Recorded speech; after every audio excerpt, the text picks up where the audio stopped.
card. Is Dan running slides? Do you know where it is?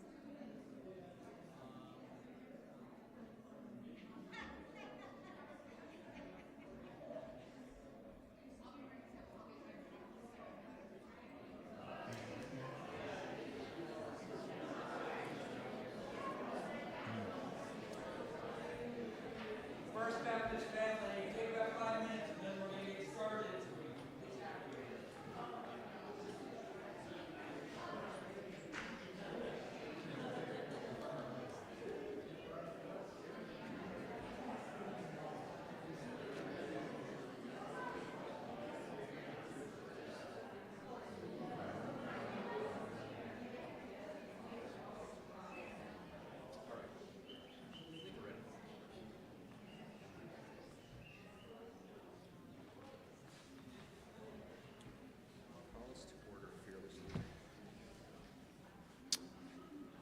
First Baptist family, I'd like to call this special called business meeting to order. And with that, if you don't mind, I'd like to open us in prayer. So if you will bow with me to our gracious Father. Dear Heavenly Father, thank you for regathering us. And as we regather for this meeting, give us wisdom, give us insight, give us purpose as we look towards the future in what we talk about today. Help us to be conciliatory and forgiving of others as they ask important questions. Help us to see your will through it all. And we ask all these things in your Son's name. Amen. So, first, as you're likely well aware, we really have two items on the agenda. First is a discussion about the bell tower and the repairs required. The second is an update on where we are in our relationship with First Christian Church. So first of all, and obviously most importantly at this point, is a discussion about the bell tower and the repairs needed.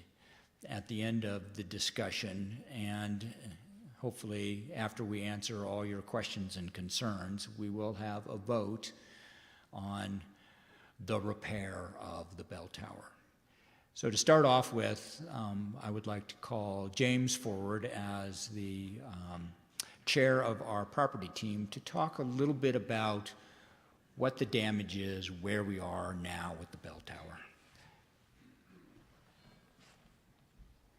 Good morning, all. So, as you all know, the bell tower has been something that us within property and the EC have been talking about for a few years now. And at the beginning of October, we actually lost one of our cornerstones from one of the upper windows. It has since been repaired and slightly set back in place as a temporary repair so that no more bricks fall down. And if you look at the picture to the right, you can see where the other bricks along the side of that are starting to bulge out and separate from the bell tower itself.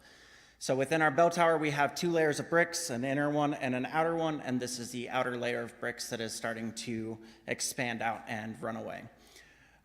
This is something that we got an actual estimate and everything for end of last year, and with the budget and where things were, we decided not to present it to you guys because the gentleman that came out, who is a historical restoration person who does brickwork on a consistent basis for his daily job.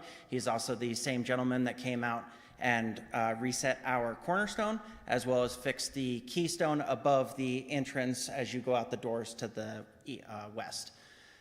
So we've used him before. We trust him and his work and what he does, and so he gave us that estimate and told us that we might have a few years, and as of October, we found out we don't have a few years, we had a year. So we are now, we were already in talks about trying to go forward with it and get a new estimate for an update to see where we are at for the next year. And this happened, and I already had the estimates already out, and he had already come and looked at it. So he came back out and did the quick repair for us. So that is where we are, and we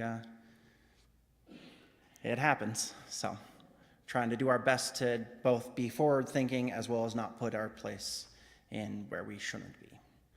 Any questions? Okay. Hold on. Let's get all the information. Okay, we will give you a chance for questions in a little bit. Don't worry. We'd rather get all the information out, then field questions rather than field questions, then answer that question a little bit later, okay? So, you know, it's an old historic building. We may not have a mortgage, but it's kind of like having a mortgage. You know, the blessing and the curse of an old historic building is it has these kinds of repairs. We know that the freeze and thaw cycle has caused a lot of this over years. It just starts to push things apart. We don't think it's structural. We're going to talk a little bit about all of those things in just a minute. What I want to do is run through just a quick timeline of the events over the last couple of years so you all can see it. So I'm going to let this scroll. You're going to see it scroll on the screen. You can feel free to read it, but I'm going to hit the highlights for you so you can kind of pay attention to whoever you want to in this moment, the screen or me, okay? All right. So let me make sure it's actually going to scroll. There it goes. So when I got back from sabbaticals, fall of 2022, this was already underway. There had been a wind event. You might remember that we had a banner for the 150th that had been hung on the bell tower. One week it was there. The next week it was gone. The wind came and ripped it off. We thought it might be a legitimate wind event. So we filed a claim with insurance about whether that might be part of the cause of what we were seeing on the bell tower. Our insurance company is Church Mutual, like many, many churches. We filed that claim that fall. They sent an adjuster out, a field adjuster out. Doesn't work for Church Mutual, again, just a neutral third party who came and assessed. He determined that he thought we probably needed to have a structural engineer come look at it as well. They sent an engineer that fall. We got all of that information back in December. But Church Mutual had determined that they did not think a wind event was the cause of the damage, and so they had denied that claim. So then we moved on to Plan B. What's Plan B? We asked property to start soliciting bids so that we could get our heads around what we were looking at that time. So in January of 2023, the property team started soliciting bids. One company submitted a bid. Everyone was so slammed with work or not interested in trying to do historic brick restoration that it was a fight to find one company. That one company is the company James is talking about. It's a company called Good Old Boys LLC or something like that. And Ryan Clark is their owner, and he's been really helpful. He's done a lot of work for us in resetting the stone, as James already alluded to, and some other work on brickwork for us. We had him come in and visit with us at the Executive Council to walk through the details of what that looked like. He was very knowledgeable, demonstrated a real aptitude for it. For instance, one of the things that I thought was fascinating, hadn't considered, wouldn't have considered, is the brick is so old that you have to find matching mortar. In other words, modern-day mortar is harder than old mortar. So the modern-day mortar, if you were to use it on these bricks, would actually crush the bricks. It would eventually expand and break the bricks. So you have to know what mortar to use with these softer bricks, all of that kind of stuff, okay? So we went through that process. That was I guess we got the bid in June of 2023. That summer, we were in the midst of initiating the kind of you matter here understanding, talking about emptying space upstairs. We were just starting conversations with First Christian Church. The EC was full bore in too many initiatives to think that we could also tackle this. So we asked the construction guy, Ryan, we asked him, what do you think we have? And he said, you probably have 1 to 3 years before it's really critical. And he said critical was stones falling out. Okay. So we thought, well, okay, if we've got a little window of time, we're gonna punt this for 1 year. We're gonna pick it back up in 2024, 2025, vote on it and get it repaired. That was our plan. We had that same company back out in September of this year to give us a bid. We got the bid from him on October 2nd. The stone fell out on October 5th. We were 3 days ahead of schedule, apparently, you know. And then on the 7th, I called him and I said, hey, we actually had a stone fall out. And he said, yeah, I was a little worried about that with the updated bid he gave us. He said he saw some further damage, so he built in some of the further repairs that would be needed in that updated bid. He did come out on October 16th or 17th and mitigate that. You saw the photo of that. He helped us get through that. And then he also said, hey, look, once the church approves and we get the half deposit down for my repair work, I'm going to bump you guys up. I think this is too critical. He wanted to do it in September. He says that's the best climate for these kinds of repairs. Not too hot during the day, not too cool at night. So everything sets appropriately. He said, I think we got to bump it to late spring. We really need to get on this. He said he's already in his wait list out through the summer, but he said he'd put us at the front end of the wait list. He thinks it's critical enough. So right now, if we move forward, we're looking at a repair in late May, early June. About 3 weeks is what he thinks it will take to repair it. As you saw those roll through, you would have seen 2 separate bids on each case. One is just for scaffolding. Just so you have an awareness, the scaffolding costs as much, just to erect the scaffolding and have it properly set, costs as much as the repair itself. Okay, so the repair is $44,000. The scaffolding is something like $42,000. That's the repair and scaffolding bids right now. We are looking at, as we kind of look forward, about how to maybe negotiate some of that. So, as we see it, we really did actually want to do our due diligence, and we considered options in front of us. The first option is the easiest one. We actually repair and restore the bell tower. The second option is someone recommended we consider stuccoing the entire bell tower. We're in the same boat. We were like, well, it might work for a little while, but it's going to still, if there's any kinds of major issues, those are still going to show. Stucco isn't like, it's kind of like, I guess, wrapping something that needs surgery with a Band-Aid. It just doesn't feel like it's going to be a lasting solution. The third option, and the one that probably deserves a little bit of conversation, is we actually did have a conversation among leadership about the removal of the bell tower. You'll remember a sermon maybe that Bill Wolf preached one Sunday when I was gone, and he talked about some cardboard organ pipes. You remember that, church? Here's the challenge, right? If there's a space in our church that serves zero purpose, what is it? It's the bell tower. It is literally our monument. It looks nice. But we do not, other than to house some air handling units, it doesn't do anything. Is it serving Jesus, right? That was something we wrestled with. We thought it was worth the time to say, if this is what we're going to think about, we ought to make sure we've actually wrestled with all the things that we would consider.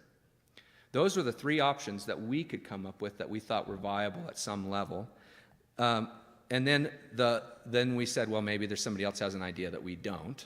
So if you do, hold on to it, write it down right now, and we'll come to you when we get to those questions, okay? Having said all of that, that's not what we're proposing. We are proposing that we do the repair on the bell tower for 3 primary reasons. One, because we think the expense, the only other real option would be to remove the bell tower.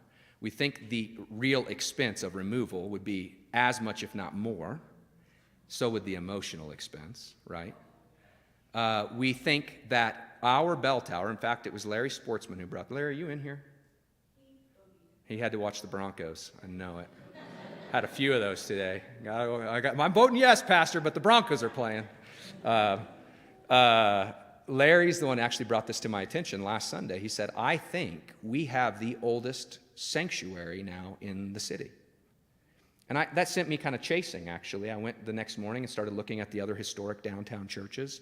Most of the other churches, we're the only church that's still on the original plot of land that General Palmer gave us, right? All the other churches have moved. Most of the other churches moved in that late 1890s to early 1900s, including the 2 that are older than us, or they don't have the historic bell tower facade that we've had. So like St. Mary's was putting up its bell tower in the 1890s, but it didn't finish till 1898, right? Which means that our bell tower may be, now this is not confirmed, and if you have information, I'd love it, may be the oldest bell tower in town, church bell tower in town. It may not be older than Pioneers Museum, but it's the oldest bell tower, church bell tower in town, which in our minds mean it also adds historic value to our community. So that's another reason to consider salvaging it, restoring it, keeping it. And the third thing that we thought about was obviously the bell tower is uniquely and intimately tied to our identity as a congregation. Look at the logo on your bulletin. It's a bell tower. So we thought what we would propose is that obviously we would encourage for the repair, okay? The last thing I just want to bring to your attention a little bit before we get to what we're asking you to vote on today as it relates to the bell tower and get to some conversation is the idea of how to fund the repair. The good news is we've had some forward-thinking church members who have already put money back for this purpose, have already given to the return or the restoration of the bell tower or other kind of property-related needs. And that total amount right now sits at $32,000. So $32,000 is already in the bank, okay? That's good. The second thing we would like for you to know is that we would like to seek grant opportunities. Larry Sportsman did the legwork on an El Pomar grant that helps with capital campaigns. We think the historic bell tower thing may be the thing that pushes us up that list if we're trying to save a historic landmark in the city. And even if that grant only covered, it can go up to $100,000, but even if it only covered the scaffolding, that makes this much more palatable, way easier to swallow, right? Now, we can't promise any of that. We will do our best, with your permission, to start seeking those types of opportunities as long as they don't interfere with our ability to adjust and use our building as we see as a tool, right? Keeping things in balance between this as an instrument and as a monument. The third thing that we would want you to keep in mind is that we think we might be able to negotiate a slightly different scaffolding arrangement, which could bring that price down a little bit. The original bid did not have a covered sidewalk scaffolding. You think you've ever been in a big city and walked under one of those scaffolding with the covered? Well, we think we can close the sidewalk. We've already checked. Jim Whitford's done a little legwork on this. We can close the corner for up to a month, get it city permitted to be closed, the sidewalk, and maybe reduce some of the scaffolding costs. The original scaffolding bid was $34,000, I think. If we could get it down even like that, that would be helpful for us, you know. So with your permission, we're also going to ask that you give us the ability to look into and negotiate some of those costs as we think it's viable and beneficial and protects us from liability-related issues for others. What we don't want is some other cost expense because we were negligent and somebody does end up injured. Does that make sense? And finally, then what we would do is we would come back to you with a capital campaign to figure out how to fundraise the rest and basically ask you for donations and gifts to help us support it. The difference of all those things, right? The $32,000 that's already in the bank, plus if we could get grant money, minus the maybe adjusted cost of scaffolding equals X amount. And that's what we would come back for as a capital campaign. Does that make sense? So, that's what we're proposing. So, I won't read it all for you, but I'll give you a second to, if you can read it. Maybe I should read it for you. It's a little small, maybe. The first is the authorization to repair the bell tower in a way and with timing that is appropriate and minimizes risk to liability with a cost up to $105,000. Why $105,000? Who knows what we find when they actually starts taking courses of brick off? Have you ever known a construction project to come in under bid, right? So we think it's wise to probably estimate that there will be some things found and discovered for the expense that we'll have to ask. So we're asking for authorization to spend up to that amount, not to spend that amount, okay? Authorization to spend up to that amount. By the way, just to kind of keep this all in context, right? We know that a church body that is only focused on its church building serves no one, right? We also know and have learned intimately over the last year as a leadership team in our conversations with FCC that a church that's allowed to go into disrepair also serves nobody. There is a balance to be struck. And that's what we're working hard to do, is to find a way to keep this thing an instrument. Right now, our building needs a little TLC so that we can keep doing the ministries that we think are vital and important in our downtown community. So that's what we're looking at as we talk about the why behind all of this, okay? Second, authorization of the Executive Council to seek out and apply for all grant opportunities that do not hinder FBC from using or modifying the building in the future.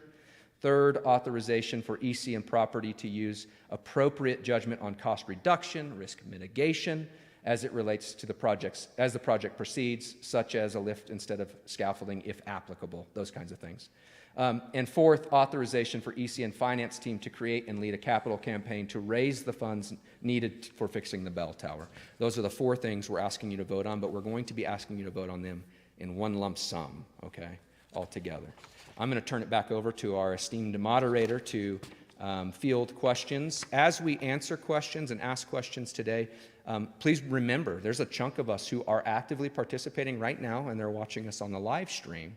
And so we're going to have a mic, a handheld wireless mic running around. Raise your hand. Let James come to you, and please use the mic. It's not just for the people in here. If we don't use the mic, they can't hear you at home, and they can't hear our response without a mic either, okay? All right.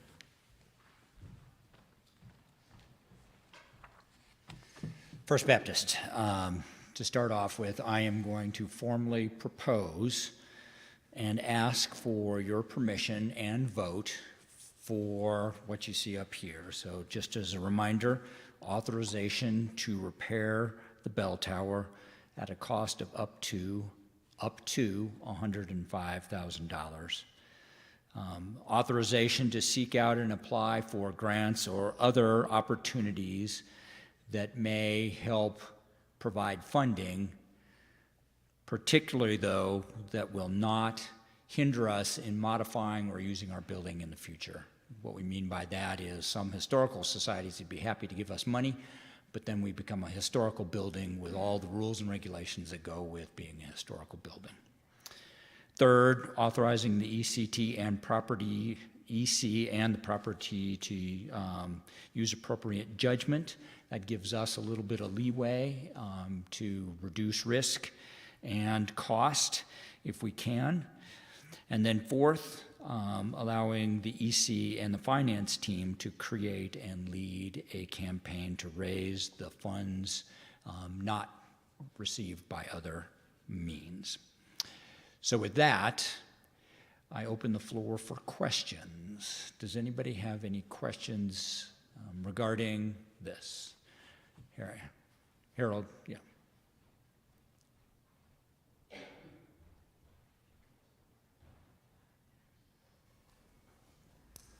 Thank you. Yeah. Thank you. It's on.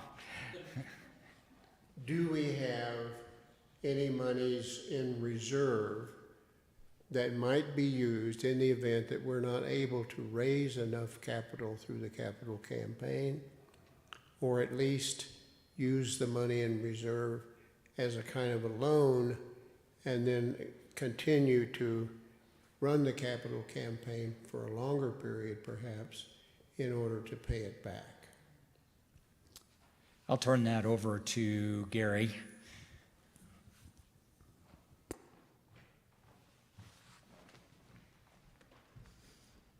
So, perfect question, and yes would be the answer. As you all know, both bad and good, we have reserves. They go up and down because, like everybody's reserves, they're invested. You know, like right now, they'd be up. 2 months ago, they would have been down. As a reminder, and that's the reality, we live in a deficit budget every year operating. And so those same funds are the ones that allow us to do all it is we do when the money we have incoming is less than the money it takes to do what we do. So most certainly we have the cash in hand to be able to manage what needs to be done. And yes, it would be very possible for the capital campaign to go over a longer time. That would not interrupt the ability to pay for the repairs. And as was already noted, due to the donations and generosity of people, you know, in this body, we already have the money in hand specifically given for this particular repair to pay the initial cost to the masons to start the project the minute, we vote. I'm just making sure there's no follow-up on that.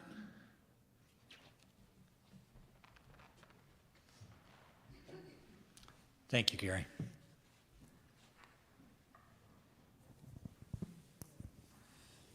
Are we confident that there's not any deeper structural problems with the bell tower? I'll turn that over to James.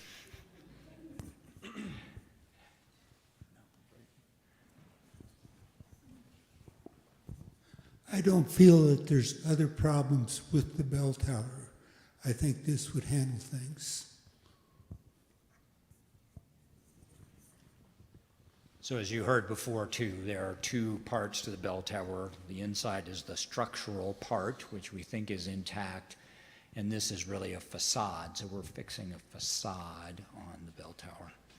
Just clarifying, is it early spring that we might get started on this? Late May, early June. So late May, early June for those on live stream.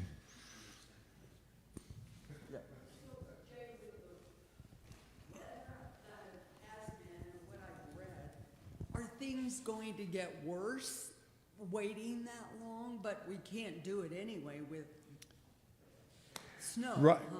Right. Our challenge is that we are heading into winter, obviously, and we really cannot do the repairs. The repairs wouldn't work well during the cold months. So Brian has moved us, at least potentially, to about as early as you can do it in the season without problems with setting a mortar, et cetera. Myron, no one can hear you. They really can't? That's weird. So what they've done so far to sort of keep things in place should work until we get it done, even if we have a horrible winter. Correct. It reduces the risk. We cannot guarantee anything, but it reduces the risk. And what he did was a repair that will limit the amount of moisture that gets in and does further damage.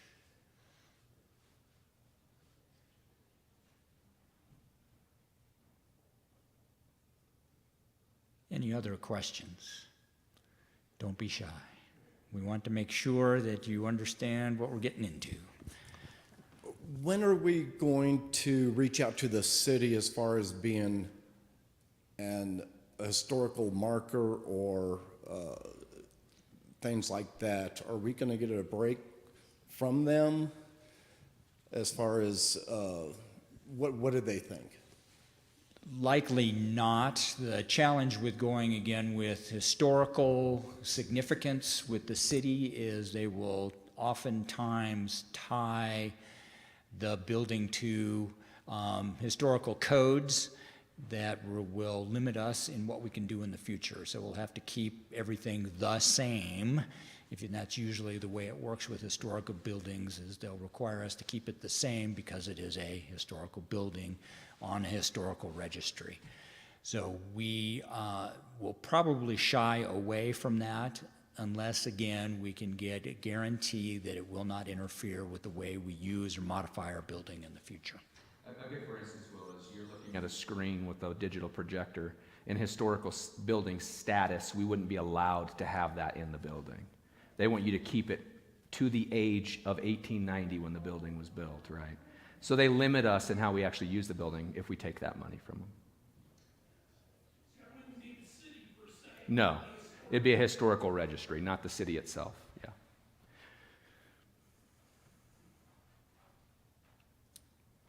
Keep it short, Richard. Richard, yeah. Probably 7 years ago or so, we looked at trying to do things with the windows at the time. And at that time, the lady from a historical society that filled people in on doing it, there were only certain windows that we could get anything done to because they did not have religious symbolism within them. So anything with the religious symbolism is not allowed to be restored through those purposes. So with our cross on top of the bell tower, yeah, would probably not work either.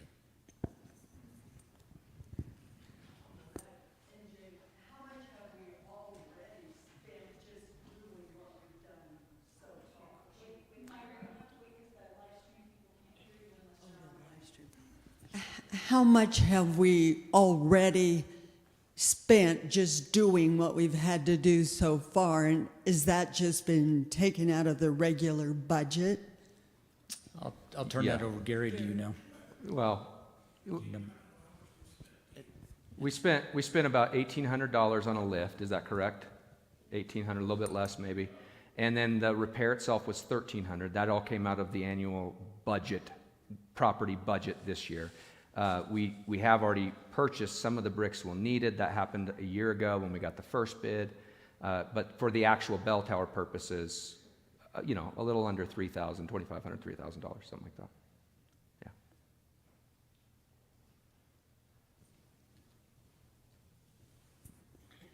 Have they considered asbestos?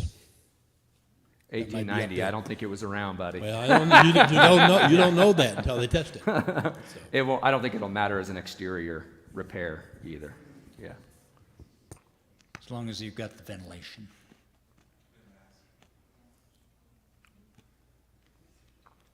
Any other questions?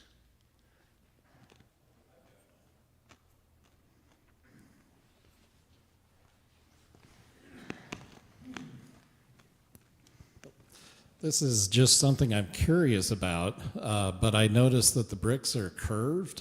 Does that require a special course, special round of brick making, brick firing? That's a great question. It is. Their hope is to restore, reuse all the bricks that we can, and the bricks that won't be able to be used will have to be cut from regular bricks. Yeah, and so Ryan's made that clear to us as well. Yeah. And we've already purchased a number of the curved bricks when we could find them. So we've been working on that over time. We have brick that we can cut that curve on. It's not the problem at all. Yeah. We need about 3 curved brick right now, and whatever else is broke.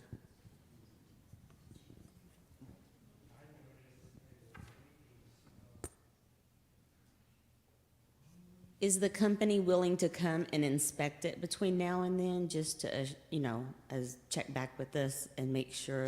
Well, so that's a great question, Tammy. Jim's keeping, I can promise you, Jim, Richard, and James are keeping a very close eye on the tower all the time. They would be our original inspection company. Ryan would probably be willing, but the problem is, right, it's 40-ish feet off the ground. So to do anything, you're renting a lift again for a week. Which is an additional. If we had to, we would do it, But we're hoping we can get there without. Yeah. Yeah. Jim and Richard are canaries, so they'll sound the alarm. I guarantee you, and then we'll progress from there. To be fair, they sounded the alarm a year ago and said, "I think we have less than a year, Dan." Yeah. And lo and behold, here we are. All right. Any other questions? Are we waiting for a vote? Are we ready? We're ready if you are. That's the next thing. So, any other questions? Call for the vote. I say we get it done. Thank you, Jonathan. Sounds like a call That's for what a I vote. say too. Okay, so let me ask for the vote then. All in favor of the proposal in total, signify by saying aye. Aye. Thank you, Jonathan. And those opposed, nay?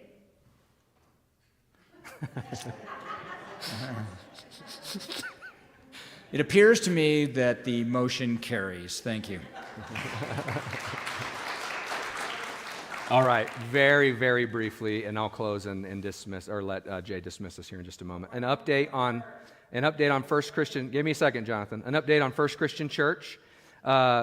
We found out about a week ago that they've decided to go to a different organization to be housed for the immediate future, which we feel is probably in their best and for our best at this moment. Their timeline was getting scrunched. They're closing on their building, selling it on December 27th, which means they were trying to figure out how to move in with us December 1st. which we were all going, I don't know how this is going to work. We would have made it work, but after we met with them, they decided that there was a better option going a different direction. We are not upset about entering into this conversation. You should hear me say it was that conversation that prodded us to be, over a year ago, that prodded us into what we're doing upstairs with these other organizations and using space and thinking of ourselves like a community center for our neighbors, okay? So that conversation led to where we are. You just don't know. I always say God's other name is surprise. You don't know when you listen to God what God might actually lead you to, okay? So if you have any further questions about that, feel free to come chat with me after the meeting, but we won't be calling on a vote on that. It gives us time to get some proper process and other things in place with the work we've already been doing. So we're okay with all of that, all right? Okay, let me close this with a word of prayer. God, as we break from this space and make decisions together as a body of faith, we are giving you thanks for the ways in which you bind us together today. Help us to leave this space and to be your salt and light in every corner that you send us to in this community, exemplifying your Son's love and our love of you. It is in your name we pray. Amen.